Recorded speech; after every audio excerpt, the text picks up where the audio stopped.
Hi, thank you so much for tuning in. I'm Amita Balachandra. This is a 6:30 p.m. show that I do every single day. Now, before I go into my topic, I want to give you an update on the farmers' protest that's happening in Delhi.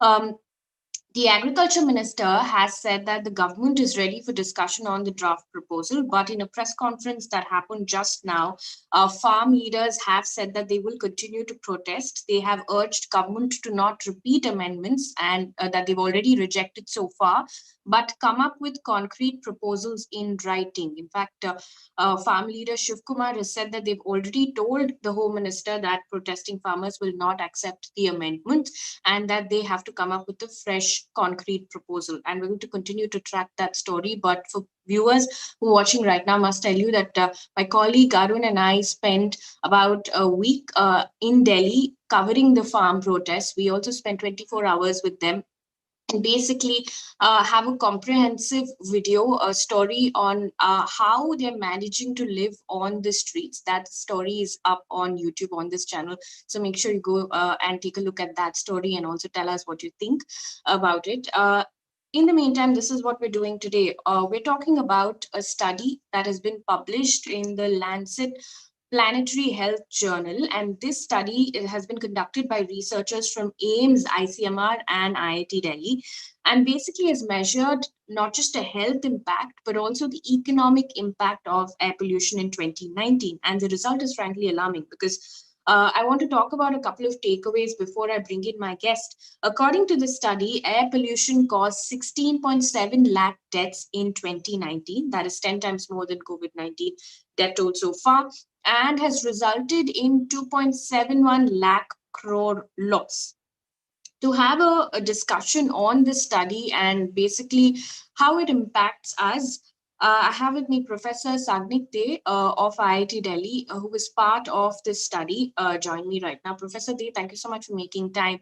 Uh, if you can first of all explain to us in terms of the health impact, I'm going to break this down into the health impact and the economic impact to citizens. But when you say that people have died because of air pollution, if you can explain to us what are the common ailments that you found and how is that concluded? Yeah, thank you for having me in this discussion. So the first step in understanding the health impact of air pollution is the exposure assessment. And in this study, and not just this study, but all global burden of disease assessments, a hybrid approach has been adopted to measure the exposure level. And what is done there is that we already have around 250 plus ground-based continuous monitoring maintained under National Ambient Air Quality Monitoring Program. There are also satellite data providing rich information and also chemical transport models. So all these things are sort of integrated.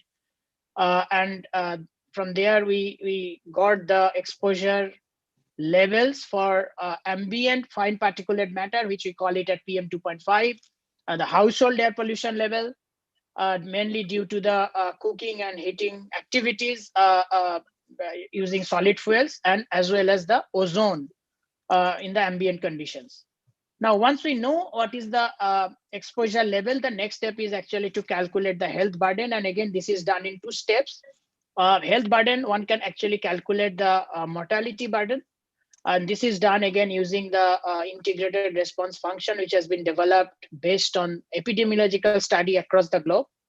And for that, since you asked the diseases, so I will tell you that already the response function exists for diseases like chronic obstructive pulmonary disease, ischemic heart disease, lung cancer, diabetes, lower respiratory infection, stroke, and this particular GBD, one important burden has been added, which is you can see here is the neonatal disorders. So basically, this is mainly due to the burden for child under 5 years of age. So using that, the premature mortality burden is calculated, but at the same time, also the other part of the burden is the morbidity burden. That means, due to the air pollution, if population of people develop certain diseases, that will also affect their productivity and livelihood. So that is actually represented in terms of the disability adjusted life year, which you just projected here, called DALI. I want to take a moment for you to explain that diagram. We'll put that back on the screen. You're basically saying that these are the common ailments that resulted in deaths, and the maximum, which is 32.5%, is because of chronic obstructive pulmonary disease? Yes. So again, this is a basket of disease. So there are multiple Mhm. diseases which well, but these are the sort of, so not just the chronic obstructive pulmonary disease, the other big chunk you can see from this diagram is the ischemic heart disease. So both respiratory ailments as well as the cardiovascular diseases are the largest, burden attributable to air pollution as far as India is concerned. We'll also put up another diagram showing different states and how different states actually reacted. There it is. That is the diagram.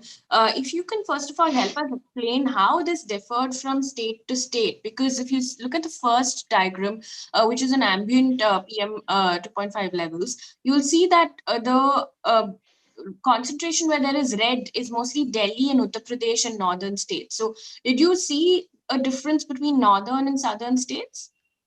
Yeah, I think there is a very great disparity amongst the states, and as you correctly pointed out, that when it comes to ambient fine particulate matter or PM 2.5, it Hmm. is the states within the Indo-Gangetic plain which has the highest level of exposure, and Rajasthan is also there, but mostly in Rajasthan, the major source of the pollution is to some extent dust.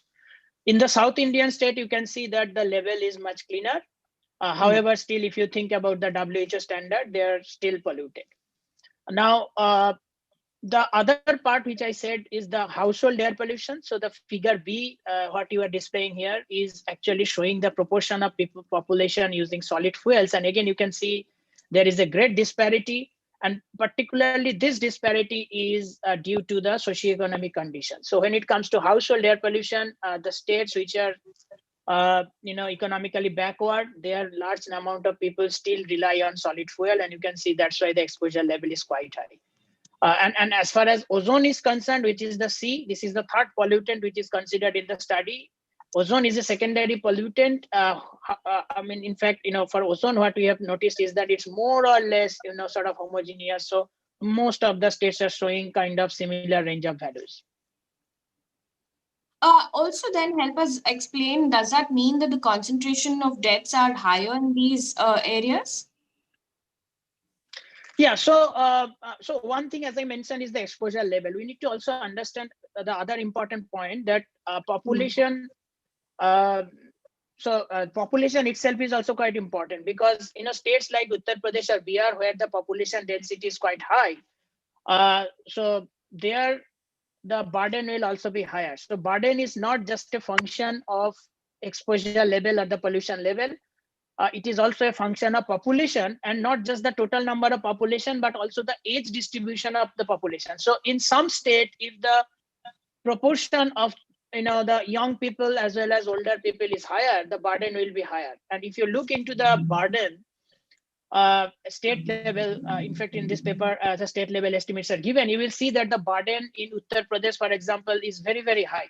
Although the pollution level is highest in Delhi, the Hmm. burden actually is not very high compared to many of the other states where the population itself is very high. So that's why, socioeconomic conditions are also equally important to consider. Let's also look at the economic impact, because one of the things that's been derived from this study is that this has resulted in 2.6 lakh crore economic loss. How is that arrived at, and what caused it? Yeah, so I think the economic calculations are done by the economic colleagues from World Bank and other institutions. So I can only tell you that the way it is calculated is that once we know how many people are dying, and or also we have the age distributed information. So just take an example. I mean, for India, the average life expectancy is around 70 years. Hmm. So just imagine a person who is dying, let's say, of air pollution at the age of 60. It means that the person has lost 10 years of his life, his or her life.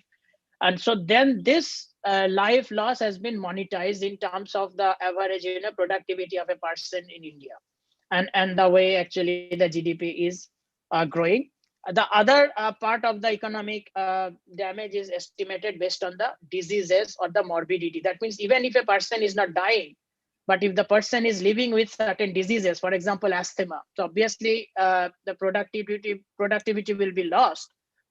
due to that particular disease. And then again, it has been monetized that with perfectly healthy life, a person, how productive that person could be, and then when that person develops certain diseases, how much actually the economic impact would be. And in fact, and when it was done, so you mentioned about this total amount, which is roughly 260,000 crore, which is 37 billion. And you will see that this is distributed. I think 28 billion economic loss is due to the mortality, and the rest is due to the morbidity or the diseases. And did it vary from state to state as well when it comes to economic impact? Oh yes, definitely. I mean, again, it depends on where the burden is quite high, populations and all. So there is a so I don't have all the numbers at my head, but there is a table in that particular study which showed what is the loss in terms of every state. And certainly, there are certain state. Yeah. So for example, you can see that it is highest in Uttar Pradesh and 2.2% of the GDP. All India average is though 1.36%. And again, why Uttar Pradesh, why Bihar? So obviously, because as I mentioned, these two states are densely populated, very large burden. So there is again, disparity in terms of the economic burden across the states. Let's also take a look at the other takeaways. One of the things that's come through is that the outdoor ambient air pollution has actually increased during the period by 115%. However, household air pollution is decreasing. Why is that the case? And help us explain that a little bit. So for household air pollution, the good thing is that, I mean, as I mentioned, the source of the household air pollution is burning of, solid fuel like wood and coal and other stuff for cooking and heating purposes. Over the years, LPG penetration has been quite good. There are several schemes. All of us know that, this Pradhan Mantri Ujjwala Yojana was a scheme which is providing free LPG connection to the poor. And this has definitely increased significantly the LPG connections. And once the LPG usage is increased over the years, as a result, obviously the household air pollution has gone down significantly, which is reflected in the data itself. And it means that such kind of policies which are announced by the government are definitely working on the ground, and they should be encouraged. Now, for the ambient air pollutions, obviously, the source contributions are increasing. For example, number of vehicles, industrial sources, open burning, and I can go on and on. And also, when it comes to the ambient air pollutions, what happens in terms of the burden also, that the population itself is also increasing over the years. So some of the increase what you mentioned is attributed to the increase in the pollution level itself, and some of it can be attributed to the increase in the population level. And as a result, what happened actually, you see that more than 100% increase in the burden in the last 20 years. I also want to talk about solutions now. Bharat Rawal has said, why aren't the government authorities being sued for the deaths of so many already? So, what is the government doing? Has it worked? And I'm going to we'll take a look at the map again, because you very clearly pointed out that in certain states it's higher, whether it's the health impact or the economic impact. So, how do you address that inequity, and what are the possible solutions? So yeah, so I think the first step of solution is recognizing the problem. Quite a long time, in fact, in India, air pollution was only seen as an urban problem. However, now it has been recognized as a national scale problem, which is evident from the fact that government has already launched the National Clean Air Program, which now talks about looking for the entire country, not just Delhi NCR region. Now, the second step is that already a lot of measures have been undertaken. We need to understand that you cannot suddenly clean air. I mean, if we see the examples of the developed world like US, Canada, or European countries, they took almost 20, 30 years to clean air. So it needs sustained cooperation, policy, strict implementation, and all. So there have been several measures announced under the National Clean Air Program, where all the states are now trying to reduce the emissions. Having said that, in my opinion, we should also think about these studies, particularly in the context like where actually we can reduce the burden most. And when you think about that, it is very clear that the states which are highly populated or densely populated rather, these are the places where any reduction in the exposure or pollution level will have much larger benefit compared to the states which are less sparsely populated.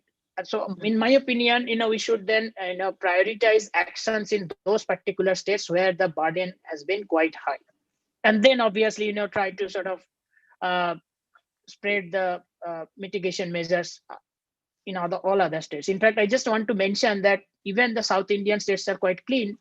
If you look at the number, economic burden and all, it's still substantial. So we should not think that those states do not need any attention. All states in India need attention if you think about the WHO standard. But yes, the states in the Gangetic Plain needs most attention as of now.